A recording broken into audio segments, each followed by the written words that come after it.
السلام عليكم ورحمة الله تعالى وبركاته. أهلا ومرحبا بكم في قناة صافرات البداية.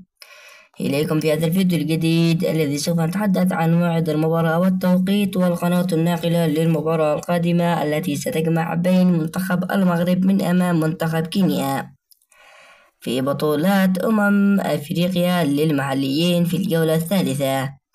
ولكن قبل أن نبدأ في كافة التفاصيل نرجو منك الإعجاب بالفيديو والاشتراك بالقناة وتفعيل الجرس لنتواصل بكل ما هو جديد.